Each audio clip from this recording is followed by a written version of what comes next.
All right, today we're going over how a workout with only one exercise and one set will transform the way you train forever. It's a bold strategy, Cotton. Now, I'm sure hearing that, your spider senses are tingling and you're starting to smell a subtle hint of bullshit in the air, but I'm not being facetious. I 100% mean that. See, when I was younger, I was a bit of a procrastinator, but it ended up being a blessing because what I realized is when you put things off long enough and you're up against it, you can make some pretty incredible things happen. Here's a good example we can all relate to. If I asked you, okay, what takes longer, taking a piss or taking a shit? All of us should say taking a shit. Just the mechanics of it alone, wiping your ass, you're gonna check your feet, it's gonna be an event. But I want you to think back to a first date that we've all had. Everything's going good, you're at a restaurant, you're having a great time, all of a sudden you realize, uh-oh, something's brewing.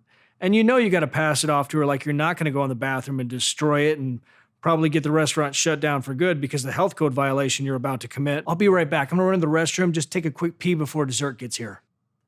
The moment you get out of her sight, you're doing that quick shit shuffle. You get in there and you blow it out faster than you ever have in your entire life. You lap the guy in the urinal next to you. You quickly wash your hands, you don't dry them, and you exit that bathroom like you just finished a fucking marathon. You're breaking through a ribbon. But it's not just related to time. Your standard in any area of your life will expand or contract based upon the amount of pressure you put on yourself. I also learned this when I was younger because not only was I a procrastinator, I was also pretty dumb. And I did some crazy stuff with my workouts. Like one time me and my buddy Scott trained legs every day for 30 days.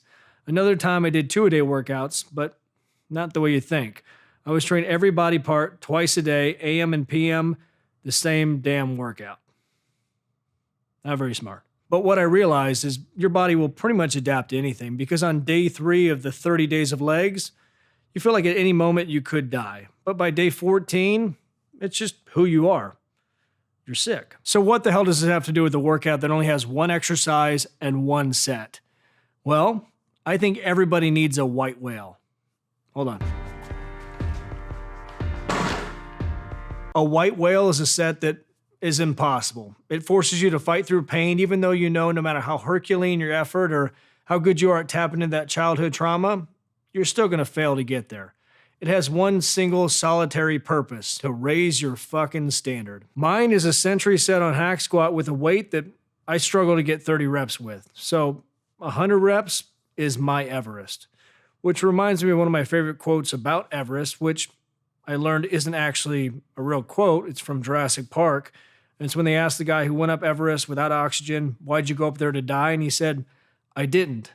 I went up there to live. Completely bullshit, but I still love it. Because we all started working out for a similar reason. Maybe you're like me and you had a bunch of alcoholics and drug addicts in your family and you thought, well, I'm not taking that route. I'll try to turn this addictive personality into something positive. Or maybe you had an insecurity you're running from and the gym's what you found. No matter what messed up reason caused you to start, it's not why you stayed. You stayed because you fell in love with the fight. So is having an entire workout that's centered around one set that you pull out once every other month to try to break yourself with and see if you can just get a few more reps really worth it? Well, if you can honestly say that you're pushing yourself hard enough now, then no, you don't need it. But you're also full of shit. You need it. So figure out your white whale and get after it. And if you need more specific help, I'll link the programs below. Each of them are only $20. And they're like going through puberty again. And I'll leave you with this. There's a lot of assholes in the world, and there's nothing you can do about it. But you can always control how much of an asshole you are to yourself. Yep.